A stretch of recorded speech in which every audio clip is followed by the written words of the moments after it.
In February 2004, college student Maura Murray disappears after crashing her car on a rural road in New Hampshire. A neighbor speaks with her. Minutes later, police arrive.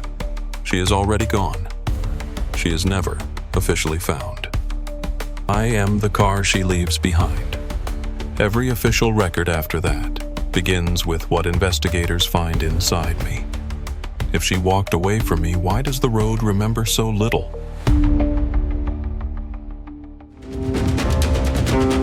Subscribe, like, and turn on notifications.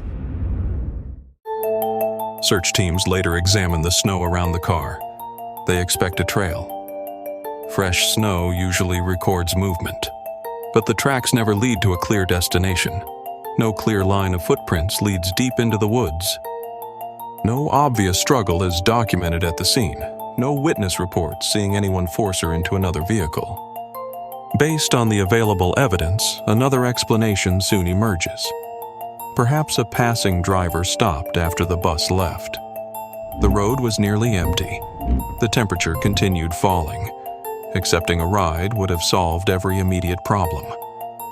For many people, that became the most convincing answer. The records never confirm it.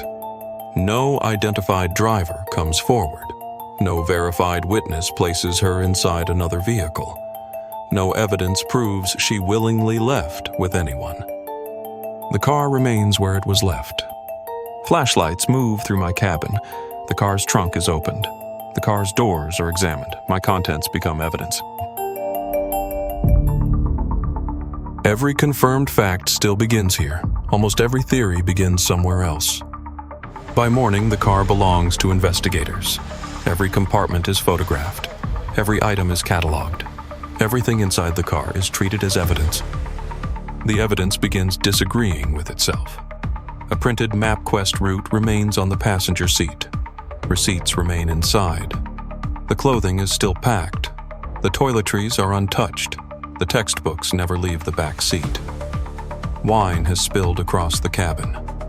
Everything appears to have been left unfinished.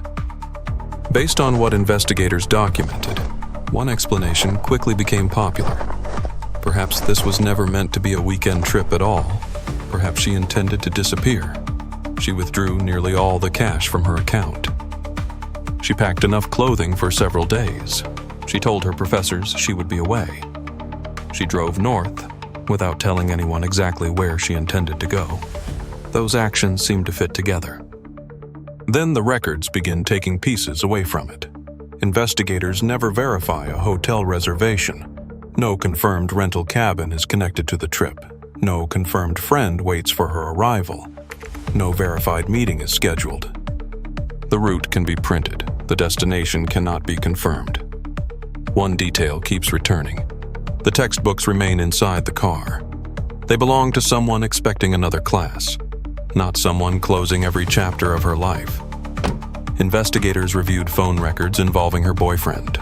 They examined messages. No official record proves a final argument sent her onto this road. No official record removes the possibility entirely. The closer investigators look at her personal life, the more possibilities appear. None survives on evidence alone. Another possibility slowly replaced it. Perhaps the destination mattered more than the journey. Perhaps someone already knew where she intended to go. The printed directions suggest she intended to go somewhere. The destination itself cannot be confirmed. If reaching that destination mattered more than reporting the crash, leaving the car behind would make sense. It sounds possible. It also explains why she refused help at the scene.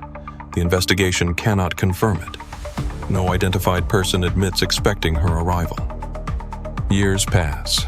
Investigators revisit old leads. Searches expand into nearby woods. Private investigators study the timeline again. Online communities build entire maps around the abandoned car. New names continue appearing. Each review ends with the same problem. None can be confirmed. Search teams arrive, expecting the snow to answer the first question. Fresh snow usually records where someone goes. This road records almost nothing. Officers examine the ground around the car. Later, trained tracking dogs are brought to the area. If she kept walking, she should have left a trace. Tracking dogs later follow a scent believed to belong to her. It continues along the roadway. It does not enter the woods. It does not cross the frozen creek. Then the trail suddenly ends. The possibility of another passing vehicle had already been considered. A different driver may have seemed safer than waiting beside the disabled car in the cold. It explains why the scent ends beside the road. It also explains why no continuing trail is found. The investigation never confirms it. No physical evidence connects a passing vehicle to her disappearance. The question remains. Investigators continue searching the surrounding area. Fields are examined. Nearby woods are searched again. New search teams return over the years. Each uses better methods than the last. None changes the confirmed timeline. No confirmed personal belongings are recovered beyond the crash scene. The road keeps the same silence. Another possibility remains. Perhaps she entered the woods after all. Supporters of that idea argue the earliest searches missed something beneath snow and uneven ground. The records become more complicated. Investigators repeatedly searched the area for years. Later searches used methods unavailable during the first investigation. None produced a confirmed trace of where she went. Long after investigators finish examining the car, one object keeps returning to the investigation. A rag inside my tailpipe. It immediately becomes one of the most discussed photographs from the scene. Based on how it looks, one explanation spreads faster than almost any other. Perhaps it was part of whatever happened that night. The object becomes another mystery.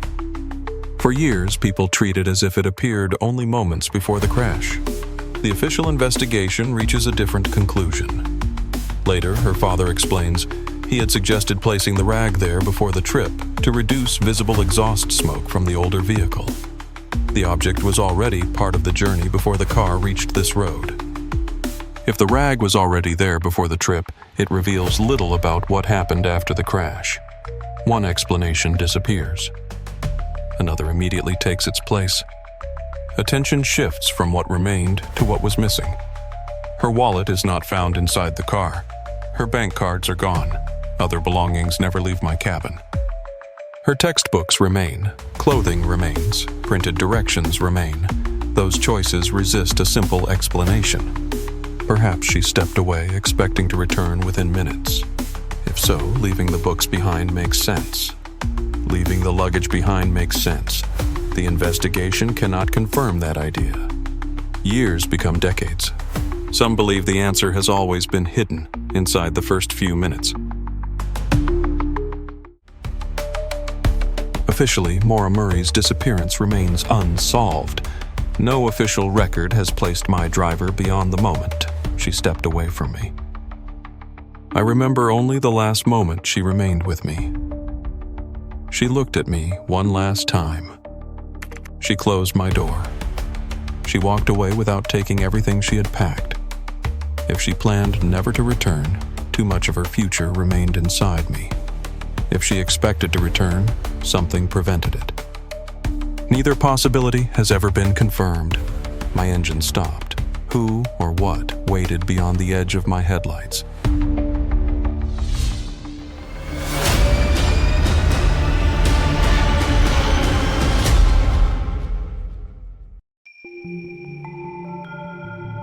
Don't miss out on the next content. Subscribe, like, and turn on notifications.